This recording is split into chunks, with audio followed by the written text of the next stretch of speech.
आप देख रहे हैं आमने सामने नूरुल आरफीन के साथ। अस्सलाम वालेकुम नाज़रीन, मैं हूं नूरुल आरफीन सिद्दीकी और आप देख रहे हैं प्रोग्राम आमने सामने। अगर आपको ये लगता है कि आज मैं एहसन इकबाल साहब के मौजू पर उनसे इजहार यकजहती के ज़रिए उनकी सलामती से मुताल्लिक़ अपना प्रोग्राम करूँगा तो ऐसा हरगिज़ नहीं है। अल्लाह ताला बड़ा रहीम व करीम है। एहसन इकबाल साहब अल्हम्दुलिल्लाह बखैरियत हैं। अल्लाह ताला उनकी खैरियत को यकीनी बनाए। मैं अब अपने असल बल्कि यूँ कह लीजिए कि गैर अहम मौजू की तरफ आता हूँ, जो आपका और मेरा मसला है, जो मुल्क के कई करोड़ आवाम का मसला है। ये अलग बात कि हमारे हाकिमों का उससे कोई ताल्लुक़, कोई वास्ता दूर तक का नहीं है। अगर इसे शेर में बयान किया जाए तो ये होगा कि उसने हमारे ज़ख्म का कुछ यूँ किया इलाज, उसने हमारे ज़ख्म का कुछ यूँ किया इलाज, मरहम भी गर लगाया तो कांटों की नोक से। और एक बार जब मैं जवान हुआ था तो मैंने ख़ुद अपना एक शेर कहा था, वो पता नहीं कैसा है लेकिन बहरहाल हकीकत हाल को तो बयान करने के लिए काफ़ी है कि कितने सफ़ाक मसीहाओं का पता देती है, कितने सफ़ाक मसीहाओं का पता देती है। ज़िंदगी ऐसे भी तो है दोस्त सज़ा देती है। तो क्या ये सज़ा हमें इस ज़िंदगी ने नहीं दी कि हम एक ऐसे माशरे, एक ऐसे मुल्क में पैदा हुए हैं जहाँ हमारे मसीहा ख़ुद हमारे ज़ख्मों में उंगलियाँ नश्तर चुभो चुभो करके हमें अपनी मौजूदगी का एहसास दिलाते हैं, जहाँ हमारा ज़ख्म हमारे मसीहाओं के लिए बज़ला संजी का, उनके लिए एंटरटेनमेंट का बायस होता है। अगर आपको मेरी बात से कोई शक व शुबा हो रहा है तो बिजली की मौजूदा जो सूरत हाल है, गर्मी की जो सूरत हाल है पूरे मुल्क में, मुल्क के अक्सरियती इलाकों में, वो देख लीजिए। और हमारे यहाँ ये एक सईन देख लीजिए जिसके मुताबिक कहा जाता है कि जमहूरियत बेहतरीन इंतकाम है। न जाने किस घड़ी में सोचने वाले के दिमाग में ये एक जुमला आया था और आज तक इस जुमले की ज़र्ब ने मुझे बेचैन किए रखा है। जमहूरियत बेहतरीन इंतकाम है किससे? आमरीत मुसल्लत करने वालों से या खुद जमहूरी हुकूमतों को मुंतखब करने वाली जमहूर से, वो जमहूर के जिसके दम से जमहूरियत का वजूद हुआ करता है। लेकिन मैं बात कर रहा हूँ शायद बहुत ज़्यादा आइडियलिस्टिक होकर के। पाकिस्तान, हिंदुस्तान जैसे माशरों में तो ऐसा नहीं होता। पाकिस्तान जैसे माशरों में तो ऐसा होता है कि जमहूरियत वो होती है कि अगर दो खिलाड़ी खेल रहे हैं, एक खिलाड़ी को हुकूमत मिली तो उसके लिए जमहूरियत, और दूसरे खिलाड़ी को हुकूमत नहीं मिली तो उसके लिए आमरीत। यहाँ तो ये एक आदमी गया, दूसरा आया, दूसरा आदमी गया, तीसरा आया। यहाँ तो सिर्फ चेहरे बदलते चले जा रहे हैं। यहाँ शदीद तरीन गर्मी कराची के लोगों ने, पूरे मुल्क के लोगों ने अभी भुगती है। शदीद तरीन गर्मी, बिजली का बहरान बद से बदतर हो चुका है। मुल्क की अक्सरियती इलाकों में आवाम की, जमहूर की दुहाइयाँ मेरे ख्याल है मर्रीख पे तो नहीं लेकिन पूरे मुल्क में सुनी जा रही हैं। लेकिन अगर नहीं सुनी गई हैं तो हमारे CM हाउसेस, हमारे गवर्नर हाउसेस, हमारे प्रेसिडेंट हाउस, हमारे प्राइम मिनिस्टर हाउस, हमारे वॉटेवर हाउस, ये सिर्फ एक मैं हूँ, ये सिर्फ एक चंद एक लोग हैं कि जो इस मौजू के ऊपर गुफ्तगू करके आपका वक्त बर्बाद करने की जिसारत भी करते हैं। वरना अक्सरियत तो रावी चैन ही चैन लिखता है। कभी कहा जाता है कि लाइन ग्रिड स्टेशन में कोई फॉल्ट हो गया, कभी कहा जाता है कि जी कोई ट्रिपिंग हो गई, कभी ट्रांसमिशन लाइन का कोई एरर आ जाता है, कभी कहते हैं कि जी कोई लाइन लॉसेस हैं। वो तमाम मसीहा जो ढिठाई के साथ, I am repeating my word, वो तमाम मसीहा कराम जिनमें से अक्सर वुज़राए वक्त हैं, इंक्लूडिंग जनाब मोहतरम आबिद शेर अली साहब और अवैस लगारी साहब, ढिठाई से बबांगे दुहल आवाम को कई हजार मेगावाट बिजली की पैदाइश और उसके गायब हो जाने की नवीदें सुनाते रहते थे। अब खुद मंजर-ए-आम से गायब है। खुद मेरे प्रोग्राम में बैठ करके आबिद शेर अली साहब ये चूरन फरोख्त करके गए थे कि हमने 24,000 या पता नहीं 33,000 मेगावाट बिजली बनाई है। बिजली बनाई तो वो दीवार कूद के कहाँ ईरान चली गई। उनके घर में बिजली होगी, मेरे घर में इस वक्त जब मैं आपके पास प्रोग्राम करने आ रहा हूं, मेरे घर में तो बिजली नहीं है। बात मेरे घर की भी नहीं है। अगर एक घर की बात हो तो चलो मैं खामोश हो जाऊं। अक्सरियती इलाकों में बिजली नहीं पाई जाती, बिजली वाले जरूर हैं। लोड शेडिंग की नवीदें सुनाने वाले हमारे वजीर आजम, जो अपने आप को खुद वजीर आजम नहीं समझते। पंखा मत दिखाओ भाई, वजीर आजम दिखा दो, हालांकि चलो बहरहाल, वो वजीर आजम जो बेचारे अपने आप को वजीर आजम नहीं समझते, जिनको ये नहीं पता कि वो वजीर आजम है। अब तुक्का लग गया तो क्या करें? कॉम्प्रोमाइज कीजिए ना सर। हमारे वजीर आजम ऑन एयर बैठ करके, मैं अपने प्रोग्राम में दिखा भी चुका हूं, सारे शॉट्स मेरे पास मौजूद है। रिपीटेशन के डर से मैं नहीं चला रहा हूं। नवंबर की डेडलाइन दी थी उन्होंने, कि नवंबर में लोड शेडिंग खत्म हो जाएगी, और मैंने उसी वक्त कहा था कि इस सदी का सबसे बेहुदा मजाक किया जा रहा है पाकिस्तानी अवाम के साथ। आज वो नौबत आ चुकी है। 4 महीने तक अगले हम इसी तरह से रिपीट कर करके अपनी इसी बिजली के मामले को रोएंगे, और हुक्मरानों की जो हंसी की, उनकी किलकारियों की आवाज़ें हैं वो हमें तंग करेंगी।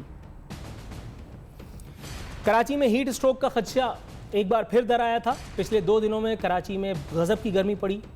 40+ कहा जा रहा है, 42, कुछ लोग कह रहे हैं 44 डिग्री सेंटीग्रेड जो है वो दर्जा हरारत था। लेकिन अल्लाह का बड़ा शुक्र है, परवरदिगार आलम का लाख लाख एहसान है कि अल्लाह ताला ने अपने हबीब के सदक़े में हमें ऐसी जगह पैदा किया जहाँ हमारे हुक्मरान हमारी रगों का आखिरी कतरा तक निचोड़ लेने के लिए पुरज़्म है, कमर बस्ता है। इलेक्शन एक बार फिर आ गया है, एक मरतबा फिर चोले बदल बदल के हमें डसने की तैयारियां की जा रही हैं। पीपल्स पार्टी कह रही है नून लीग चोर, नून लीग कह रही है पीपल्स पार्टी चोर।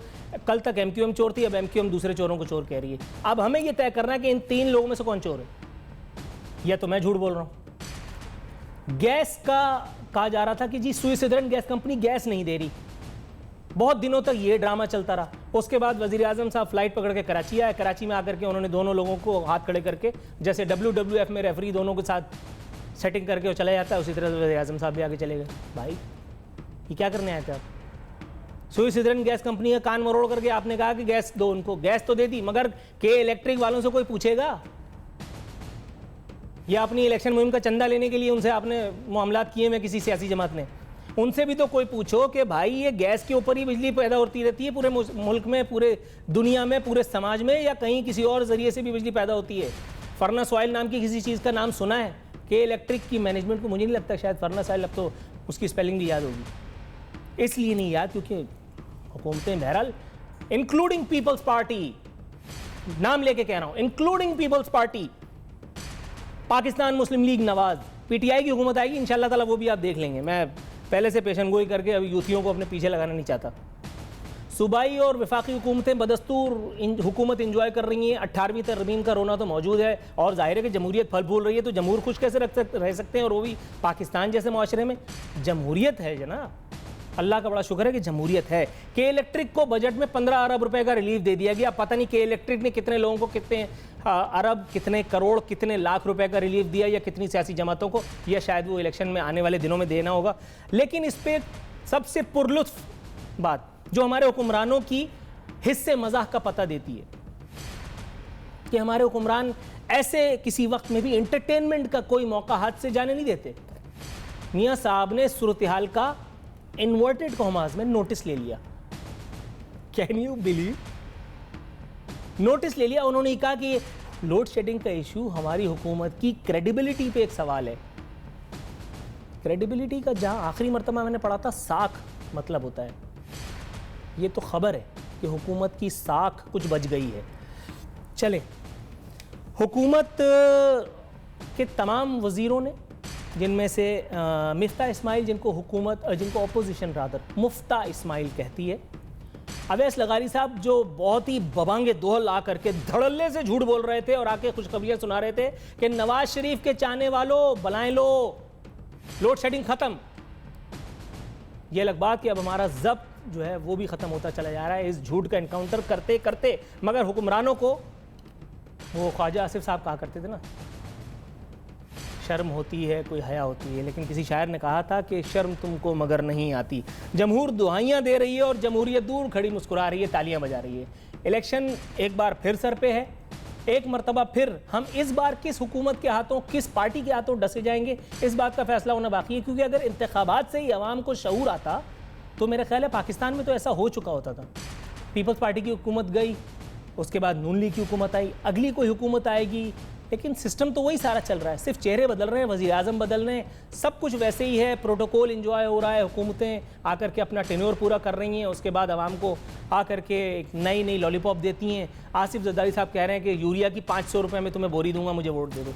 अभी आसिफ अली जरदारी साहब को मजाक करने की क्या सूझी, जबकि मियाँ नवाज शरीफ साहब जैसा सियासतदान आवाम से ऑलरेडी मजाक कर रहा है। अब आवाम जो ऑलरेडी परेशान है वो कभी आसिफ अली जरदारी साहब की तरफ देखते हैं और कभी नवाज शरीफ साहब के साथ। ये दोनों मौसूफ हमसे मिल करके बारी बारी क्यों मजाक कर रहे हैं?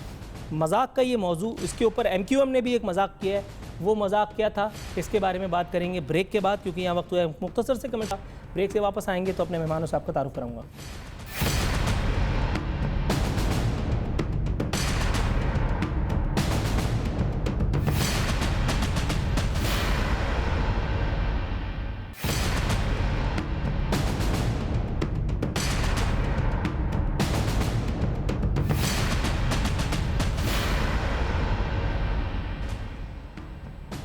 वेलकम बैक नाजरीन। प्रोग्राम के सेकंड सेगमेंट में आपको खुशामदीद कहते हैं। Sardar Nazakat Ali, member media cell Pakistan Peoples Party, हमारे साथ मौजूद हैं स्टूडियो में। सर, आपकी आमद का शुक्रिया। इसी के साथ साथ मुस्लिम लीग नून से निहाल हाशमी साहब एक तवील अरसे की गैर हाज़िरी के बाद एक मरतबा फिर हमारे साथ मौजूद हैं। शूमी किस्मत के इस्लामाबाद में हैं और इस्लामाबाद में इस वक्त बारिश हो रही है, वरना उनके दीदार से आपको फैज़याब कराया जाता। तैयारियाँ पूरी हैं। जैसे ही अल्लाह मियां को रहम आया, बारिश रुकी और हमारी DSNG इस काबिल हो गई इंशाअल्लाह ताला, बारिश की गैर मौजूदगी में हम फौरी तौर पर निहाल हाशमी साहब के दीदार से आपकी आंखों को ठंडा करेंगे। उस वक्त तक निहाल हाशमी साहब, सर अस्सलामु अलैकुम। वालेकुम अस्सलाम। सर, आपकी हाज़िरी तो मैंने लगा दी है इतने अरसे के बाद। अब ये मुझे बताइए कि ये जो पहले सेगमेंट में मैंने तकरीर की, अभी सरदार नज़ाकत अली साहब सर मुझे बता रहे थे कि मैं कौम से खिताब कर रहा था। ये कौम से खिताब तो दो ही लोग करते हैं, या तो यानी जमहूरी आमरीत वाले या तो दूसरी आमरीत वाले। आपके ख्याल में जितना मैंने खुतबा दिया, जितना फतवा मैंने दिया, उसमें से कितना झूठ था सर? बिस्मिल्लाहिर्रहमानिर्रहीम। बहैसियत मीडिया पर्सन जो कि अवाम के नफ्स पे हाथ रखते हैं, अवाम के मसाइल को उजागर करते हैं, अवाम के मसाइल को समझते हैं और उनके जायज़ मसाइल को और उनके हालात को जो जिम्मेदार है उन तक पहुंचाना आपके फराइज मनसबी में शामिल है। और उसमें आपने जो किया, आपने जात के लिए नहीं किया, आपने ठीक किया और आपको इसी तरह से करना चाहिए। मैं आपकी यही तवक्को रखता हूँ। जज़ाकल्लाह फिद्दारैन सर, आपने तो मतलब मिडिल स्टम्प ले ली। अच्छा सरदार नज़ाकत अली साहब, सर ये मुझे बताइए, जमहूरियत बेहतरीन इंतकाम है, लेकिन ये किसने कहा था कि लोड शेडिंग भी उस इंतकाम का एक ज़रिया हो सकता है? आपका जब इक़्तिदार था, 5 साल आप वफाक में भी रहे, सूबे में भी रहे, अब आप सिमट करके और सूबे में आ गए हैं। अगले 5 साल में पता नहीं आप कहाँ होंगे। लेकिन सर ये मुझे बताइए, थोड़ी सी लोड शेडिंग का खात्मा अगर कर दिया जाता, इखलाकन ही लोगों को थोड़ी बहुत बिजली अगर दे दी जाती, तो आपकी जेब से क्या जाता? देखें, बहुत सारे प्रोजेक्ट उस दौर के अंदर भी लगे हैं, लेकिन ये सवाल मेरे ख्याल में आज अगर आप पूछना चाह रहे हैं तो मुस्लिम लीग नून के जो मिनिस्टर हैं उनसे पूछना चाहिए, और फिर मियाँ शहबाज शरीफ साहब से और मियाँ नवाज शरीफ साहब से पूछा जाना चाहिए। मियाँ शहबाज शरीफ साहब के वो क्लिप आपको चलाने चाहिए कि 6 महीने में अगर लाइट ना आई, फिर 3 महीने में ना आई, फिर मिनिस्टर जो ख्वाजा आसिफ साहब जब मिनिस्टर थे, मुताद्दिद प्रोग्राम इस मौजू पे कर चुका हूं, मुताद्दिद दफा ये सारे क्लिप्स चला चुका हूं। लगारी साहब की इतनी गैर संजीदा स्टेटमेंट आई पिछले दिनों के, हमें तो हैरानगी हुई सुबह सिंध के लिए कि जी उनको वो तो बिल्कुल तड़ियां दे रहे थे। तो मैं ऐसा समझ रहा हूँ कि मुस्लिम लीग नून के लोगों को इस चीज़ का बहुत ज़्यादा नुकसान हुआ है। बहुत ये जो रवैया मुस्लिम लीग नून के लोगों ने इख्तियार किया है, गो कि उनकी तो कोई पार्टी नहीं है मेरे ख्याल में लगारी साहब की, लेकिन मैं ये समझता हूँ कि पाकिस्तान के लोग ये देख रहे हैं कि किस तरह लोगों से वादे वाहिद किए गए। फिर इलेक्शन कैंपेन के अंदर इनका स्लोगन यही था कि हम 6 महीने में, 4 महीने में, लेकिन लोगों को लेकिन मीडिया अनफॉर्चुनेटली इस तरह, जिस तरह रात 7 बजे से रात 11 बजे तक पाकिस्तान पीपल्स पार्टी की गवर्नमेंट ख़त्म करके लोग सोते थे, इस तरह आरफिन आज भी आप लोग इस तरह मुस्लिम लीग नून के लोगों से नहीं पूछ रहे जिस तरह पाकिस्तान पीपल्स पार्टी से लोगों से पूछ रहे थे। मुझसे कर रहे हैं। और देखें मियां शहबाज शरीफ साहब को ये शिकवा आप आरवीन सिद्दीकी से कर रहे हैं, अब तक से कर रहे हैं, आमने सामने से कर रहे हैं। मैं तमाम मीडिया से कर रहा हूं, सर फिर क्या मीडिया से कर रहा हूं कि जो लोग मीडिया ट्रायल करते रहे पाकिस्तान पीपल्स पार्टी के खिलाफ, मैं उनसे कर रहा हूं। और मियां शहबाज शरीफ साहब से पूछता हूं कि आज मीनारे पाकिस्तान पे पंखा लेके क्यों नहीं बैठ रहे हैं? तो ये बड़ा अनफॉर्चुनेट है। बड़ी संजीदगी से पाकिस्तान की पॉलिटिकल फोर्सेस को ये बात सोचनी चाहिए कि सबको मिल बैठ के वफाक देखें। वफाक का ये नहीं होता कि छोटे सूबों को धमकियां देना शुरू कर दे। वफाक का काम ये होता है कि चीज़ों को सेटल डाउन करके, जिस तरह प्राइम मिनिस्टर साहब यहाँ पे कराची आए, कुछ दिनों के लिए आपने देखा कि कराची में लोड शेडिंग में बेहतरी आई, कराची के लोगों को कुछ रिलीफ मिला। लेकिन बड़ा ही अनफॉर्चुनेट है कि आज कुछ 2-3 दिनों से फिर वही सूरत हाल हो गई। तो मैं ये समझ रहा हूँ कि ये सिंध के लोगों के साथ, कराची के लोगों के साथ बहुत बड़ी ज्यादती है। निहाल हाशमी साहब भी कराची से ताल्लुक़ रखते हैं, मैं इनका बहुत एहतराम करता हूँ। इनसे रिक्वेस्ट है कि कम से कम अपनी वफाकी हुकूमत को बोलें कि पूरी गैस इनको दें, केई वालों को। अगर नहीं भी देते, अगर इनकी कोई, निहाल हाशमी साहब से इसके ऊपर सेकंड ओपिनियन लिए लेते हैं। निहाल हाशमी साहब, सर ये मुझे बताइएगा, इंतहाई इज्ज़ व एहतराम के साथ ये पूछने पर मजबूर हूँ कि वफाकी हुकूमत मुझे क्यों निकाला और सीना को भी करने से फुर्सत पाएगी आएगी वफाकी जो हमारे दारुल हुकूमत में मुकीम हैं, जिन्हें हम लोग वज़ीर आज़म की हैसियत से जानते हैं लेकिन वो खुद अपने आप को वज़ीर आज़म नहीं समझते, आपके ख्याल में उन्हें जब दीगर लोगों की तहकीर से फुर्सत मिलेगी, इदारों को धमकियां लगाने से फुर्सत मिलेगी, वोट को इज्जत दो का लतीफ़ा सुनाने से फुर्सत मिलेगी, वोट को इज्जत दे रहे हैं, वोटरों को जूते मार रहे हैं, तो सर आपके ख्याल में ये वोटर बेचारा जो आपको सर आंखों पर बिठा करके इक़्तिदार में लाया, उसको अगर इखलाकन ही, शरन ही, उसको अगर तरजीहन ही थोड़ी सी बिजली दे दी जाती या कोई ऐसा आपके जैसा दानिश्वर उनके साथ होता कि उनको ये बताता कि भाई बिजली भी ज़िंदगी गुजारने के लिए ज़रूरी है, तो क्या चला जाता सर? नूरुल सिंह साहब, जो बात बोलने की है वजीर आजम से या हुकूमत से, उनसे आप जरूर ये गिला करें, शिकवा करें। ना मैं वजारत में हूँ, ना वजीर आजम के कैबिनेट में हूँ, मगर एक बात आप जरूर इसको मानेंगे कि माजी की हुकूमतों ने बिजली के बहरान को हल करने में कोई संजीदगी नहीं दिखाई। रादर बिजली के नाम पे उन्होंने बहुत सारा करप्शन और पैसे कमाए। दुनिया का वाहिद ऐसा खेल था जहाँ पे रेंटल पावर स्टेशन लाके खड़े किए गए और रेंटल पावर स्टेशन से काश 1 मेगावाट पावर निकल आता। उससे पावर तो नहीं निकला, मगर पाकिस्तान के खजाने से अरबा रुपया निकल गया और पाकिस्तान की कारखानों से बेशुमार ऐसे डेवलपमेंट और ऐसे चीजें थी, ऐसे पैदावार था जो निकल गया पाकिस्तान के एक्सपोर्ट में। आप कम से कम अप्रिशिएट करें कि इस हुकूमत ने 12 जो बातें की थी उस पर अमल जमाल पहनाया और आज कई पावर स्टेशन अपनी फंक्शन करें। ये जरूर है कि हम इससे मुतमईन नहीं है, इसको इम्प्रूव होना चाहिए, मगर ये भी आप अप्रिशिएट करेंगे कि इनकी कोशिश है। और आपके कराची में जो के इलेक्ट्रिक है, माजी की हुकूमतों ने को पता था कि के इलेक्ट्रिक को जब आप नीचकारी की तरफ लेके जा रहे हैं तो वो अपनी मनमानी करेंगे। के इलेक्ट्रिक वाले लोगों के गर्दनों के ऊपर पैर रख देंगे और वो मनमानी पैसे वसूलेंगे और जो भी एक प्राइवेट सेक्टर कर सकता है वो प्राइवेट सेक्टर कर रहा है और करता रहा है। तो मैं ये समझता हूं कि हमें एक दूसरे पे ब्लेम गेम करने के बजाय आके आज प्लेस करें कि हम इस मुल्क में जितने भी बिजली के कारखाने हैं उससे कंप्लीट प्रोडक्शन देने की कोशिश करें। हम जहां जहां भी लाइन लॉसेस है उसकी निशानदेही करें। सर आपने लफ्ज कोशिश को जितना जमा के बोला है, मेरी आह निकल गई है दिल से। यानी 5 साल गुजरने के बाद अगर आप कोशिश करेंगे तो मैं तो खुशी से मर ही जाऊं। कोशिश करने के लिए आपको इख्तिदार में थोड़ी लाए थे जनाब मन। हम तो आपकी बातों में आके जो आपने हमें ख्वाब दिखाए, हम इख्तिदार में आपको लेकर के आए ताकि आप आकर के, और आपने सीरियसनेस का मुजाहरा की बात की ना सर, मैं बहुत ही इज्जत और एहतराम के साथ आपकी सीरियसनेस को लफ्ज रिप्लेस करूंगा नॉन सीरियसनेस। आबिद शेर अली साहब, अवैस लगारी साहब, मां सिवाय मुंह से बातें करके बिजली पैदा करने के इन्होंने कितनी बिजली पैदा की, और अगर वो बिजली पैदा हुई तो वो कौन से मुल्क में फरोख्त की जा रही है, कौन उसका पैसा अपने घर ले गया? अगर आप इजाजत दे तो मैं आपसे जवाब दे दूं। जी सर। नूरुल सिंह साहब, मैं और आप या नज़ाकत अली साहब बिजली के माहिर नहीं है। रिकॉर्ड देखी जा सकती है कि इस दौर में सिस्टम में 10,000 मेगावाट डाला गया। रिकॉर्ड बताई जा सकती है कि माजी के अदवार में कोई सिस्टम में बिजली नहीं।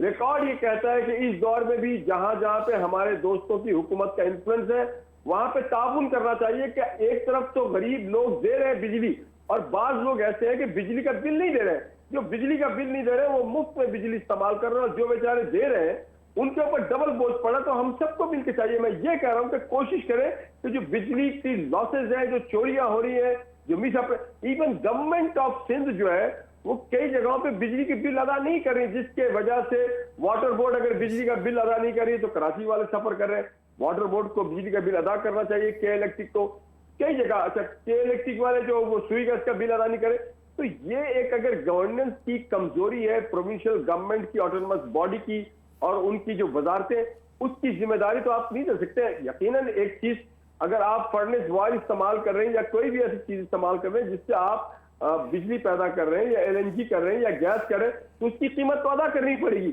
मगर हमारी प्रोविंशियल गवर्नमेंट जो है वो खास करके पीपुल्स पार्टी की और KP की, वो शोर मचाते हैं। वो चाहते हैं बिजली मुफ्त में ले, पैसे ना दें। मगर हमें जहां आगे जिन मुल्कों से आप फर्नेस ऑयल या LNG या गैस आप लेते हैं, जिन कंपनियों से लेते हैं उनको पेमेंट करना पड़ता है। Got you point sir. यहाँ हमें जाना है एक मुख्तसर से कमर्शियल ब्रेक से वापस आऊँगा तो सरदार नज़ाकत अली साहब से इस एक एलिगेशन पर बात नहीं करूँगा जो निहाल हाशमी साहब ने प्रोटेंड किया। मैं कुछ और मौज़ूआत हैं जिनका अहाता करने की कोशिश करूँगा अपने अगले सेगमेंट में।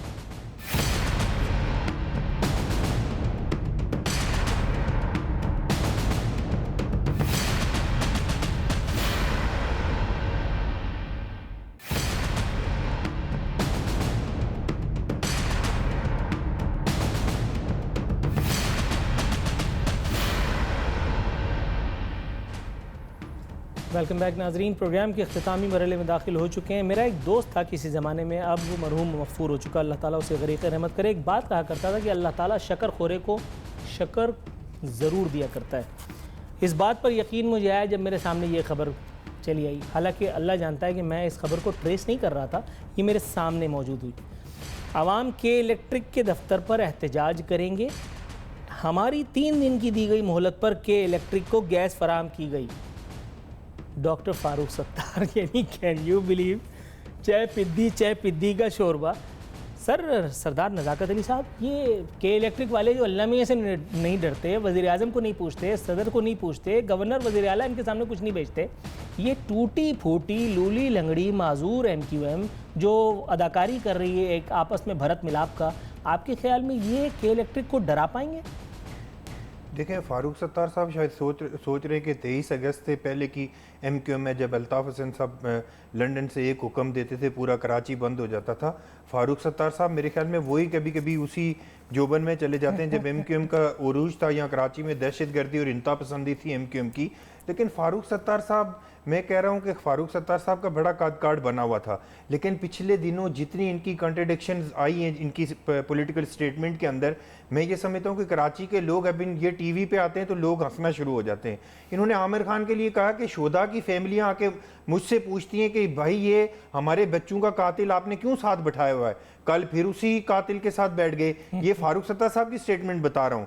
फिर फारूक सत्तार साहब ने 6 अरब रुपए की करप्शन का इल्ज़ाम लगाया मेयर कराची के ऊपर, रात को कह रहे हैं कि मैं 9 अरब रुपए का मैं हिसाब दूंगा। तो भाई फारूक सत्तार साहब, खुदा का वास्ता, MQM के दोस्त हमारे बिल्कुल, मैं समझ रहा हूँ कि ज़हनी तवाज़न खो बैठे हैं। इनकी वो जो कराची के ऊपर डोमिनेशन थी दहशतगर्दी और इंतहा पसंदी की वजह से, इनका जब सेक्टर और यूनिट ख़त्म हुआ, जो क्लाशनकोव की बुनियाद के ऊपर, जो गन की बुनियाद के ऊपर कराची में लोगों को होस्टेज बनाया हुआ था, लोगों को ठप्पे लगवा के ये जीतते थे, तो मैं समझता हूँ कि अब कराची में इनकी कोई हैसियत नहीं है। आज देखें कल जिस तरह की लैंग्वेज इन्होंने अपने जलसों में इस्तेमाल की, उसी कराची को, जिस कराची के बानियाने पाकिस्तान जो सबसे ज़्यादा कराची में रहते हैं, जिन उर्दू बोलने वालों से पूरे पाकिस्तान के लोग तहजीब और तमद्दन और अदब सीखने आते थे, आज ये किस तरह की लैंग्वेज और किस तरह की गुफ्तगू कर रहे हैं। मुझे बहुत शर्म आती है इनकी गुफ्तगू सुन के, रात को जिस तरह की लैंग्वेज इन्होंने इस्तेमाल। लेकिन सर ये शर्म इस दफ़ा गलत जगह आ रही है, गलत आदमी को आ रही है, गलत पार्टी को आ रही है। मेरे ख्याल ये आनी किसी और को चाहिए थी। निहाल हाशमी साहब के पास जाऊँगा। निहाल हाशमी साहब, जिस मौजू पर हम प्रोग्राम कर रहे हैं वो तो बेकार ठहरा, यानी मेरे सामने ये खबर मौजूद है पावर डिवीजन की, बता रहे हैं किसी जगह जबरी लोड शेडिंग नहीं की जा रही, शॉर्टफॉल 3032 मेगावाट रह गया, चश्मा 3 पावर प्लांट को नेशनल ग्रिड से मुंसलिक कर दिया गया। किसी जगह लोड शेडिंग जबरी तौर पर नहीं की जा रही सर, ये सब बाहम रजामंदी का नतीजा है। और दूसरी खबर मुंह चिढ़ा रही है कि के इलेक्ट्रिक के चीफ एग्जीक्यूटिव को तौहीन अदालत का नोटिस जारी। के इलेक्ट्रिक लोड शेडिंग करने से कबल अखबारात में औकात शाया कराने की पाबंद है। अब आपके ख्याल में कौन सा शॉर्टकट निकलेगा? हालांकि एक शॉर्टकट निकल गया है, अब इश्तिहारात बाकायदा मिलने शुरू हो गए हैं। क्या कहेंगे सर? देखिए, एक तो जो आपने चश्मा पावर प्लांट और दीगर का कहा, मैंने उसका जवाब पहले ही दे दिया है कि जो माहिर है एनर्जी के वो ज्यादा बेहतर बता सकते हैं, और जो वजारत के जिम्मेदारान है, मैं वजारत के जिम्मेदार नहीं हूँ, तो मेरे ऊपर इसकी जिम्मेदारी आयद नहीं होती। हर आदमी को अपनी जिम्मेदारी अदा करना चाहिए। जहाँ तक रह गया के इलेक्ट्रिक के हवाले, जहाँ तक के इलेक्ट्रिक के हवाले से, तो के इलेक्ट्रिक ने माजी से कुछ नहीं सीखा, उन्होंने बड़ी ज्यादती की। मैं समझता हूँ कि कराची में कम से कम 2-3 पावर डिस्ट्रीब्यूशन एजेंसीज होनी चाहिए, ऑर्गेनाइजेशन या कंपनीज होनी चाहिए। के इलेक्ट्रिक की जो अकेली मोनोपोली है इसका खात्मा होना चाहिए, और के इलेक्ट्रिक को जवाबदेह होना चाहिए कि हम मुफ्त में उनसे बिजली नहीं लेते। जो लोग के इलेक्ट्रिक की बिजली इस्तेमाल करते हैं के इलेक्ट्रिक की, उसके बदले उनको वो भारी बिल अदा करते हैं, और इनके गैर एलानिया जो लोड शेडिंग है, उसके वजह से हमारे घरों में फ्रिज और जो भी इलेक्ट्रॉनिक के आलात हैं उसकी बड़ी तबाही हो जाती है, उसका ये कभी भरपाई नहीं करते हैं। और ख़ास करके जब भी ऐसा कोई मौसम आता है, जब गर्मी होती है, जब हीट स्ट्रोक का मौसम होता है, तो के इलेक्ट्रिक इस चीज़ से बहुत दूर होती। ज़रूरत इस बात की है कि तमाम पार्टियां एकजा होकर के इलेक्ट्रिक पे इस प्रेशर डालें, ना कि हर पार्टियां इसके ऊपर अपनी पॉइंट स्कोरिंग करें। ये पॉइंट स्कोरिंग का नहीं होता है, क्योंकि कराची ने गुज़श्ता सालों में देखा है कि ना सिर्फ के इलेक्ट्रिक के गैर संजीदगी से, बल्कि प्रोविंशियल गवर्नमेंट के भी नाहली के वजह से, गैर जिम्मेदारी की वजह से कराची के हस्पतालों में कैपेसिटी नहीं थी और सैकड़ों लोग हीट स्ट्रोक से खाली के हकीकी। सर, आपकी इस बात को मैं यूं कंप्लीट किए लेता हूं। आप बिल्कुल दुरुस्त फरमा रहे हैं, आप बिल्कुल दुरुस्त फरमा। सरदार साहब, मैं एक चीज छोटी सी ऐड कर दूं। सर, जिस वक्त की आप बात फरमा रहे हैं, जिस वक्त आप इंडिया दे रहे हैं, मैं उस हवाले से मुतअद्दिद प्रोग्राम्स कर चुका हूं। ये बात ऑन रिकॉर्ड है कि जिस वक्त कराची में सैकड़ों अफराद की हलाकतें, जाँ बहक हुए सैकड़ों अफराद या शहीद हुए या अपने जान आफरीन के सुपुर्द कर गए, आदम राही मुल्क अदम हो गए, उस वक्त बशमूल मियां नवाज शरीफ, टॉप ब्रास किसी पॉलिटिकल पार्टी की मुल्क में मौजूद नहीं थी, नॉट इवन सिराजुल हक ऑफ जमात इस्लामी। मियां साहब मदीना मुनव्वरा पहुंचे हुए थे। इसी तरह से मुतअद्दिद वुज़रा, वो बजाय अपनी मिनिस्ट्रीज में रिपोर्ट करने के। आरफीन साहब, वुज़रा की जरूरत नहीं होती है, इदारे अपना फंक्शन करें। हॉस्पिटल और जो इमरजेंसी सेंटर्स होते हैं वो काम दिखाते हैं, जो पैरामेडिकल्स हैं वो काम दिखाते हैं, जो सर हम यूरोप में तो नहीं है। वजीर कोई डॉक्टर नहीं होता है, वजीर डॉक्टर नहीं होता, लेकिन वजीर अगर कोई दर्दमंद दिल रखने वाला ठीक होता, सर वजीर अगर कोई सेंटर ठीक होता, सर वजीर अगर कोई दर्दमंद दिल रखने वाला पाकिस्तानी होता तो बेहतर नहीं होता? बिल्कुल, मैं समझता हूं हर कोई दर्दमंद दिल रखता है, मगर अपनी जिम्मेदारी का एहसास करे। हर वो शख्स, वो कंपाउंडर हो, डॉक्टर हो, इंजीनियर हो, टीचर हो, तो उसको ये जिम्मेदारी, और वो कब होता है जब आप इदारे को ऑटोनमस करते हैं। चलिए इनसे पूछ लेते हैं सरदार साहब से। सरदार साहब, सर मुझे ये बताइए, सीधी सी बात आपकी कोर्ट में आ गई है, आपकी प्रोविंशियल गवर्नमेंट क्यों के इलेक्ट्रिक से पूछगछ नहीं करती, क्यों के इलेक्ट्रिक वाले आपको घास नहीं डालते, क्यों आप कराची के अवाम को रिलीफ नहीं देते? वो तो बता रहे हैं सूबाई खुद मुख्तारी के बाद ये सब आप लोगों का बॉल गेम है, आप लोग खुद नहीं करना चाह रहे। क्या ये निहाल हाशमी साहब किस तरह की गुफ्तगू कर रहे हैं? Provincial government. मैं इनसे पूछना चाहता हूँ कि अगर मुल्क का प्राइम मिनिस्टर नवाज शरीफ था तो वो सिर्फ पंजाब का प्राइम मिनिस्टर था, उसका सिंध से कराची से कोई ताल्लुक नहीं था। ये किस तरह की गुफ्तगू कर रहे हैं ये लोग? छोटे सूबों को आपको समझते ही नहीं है। आप क्या प्रोविंशियल गवर्नमेंट कर रहे हैं? आपने किया क्या? आपने तो हजारों लोग पंजाब में डेंगू से मर गए। आपको प्रोविंशियल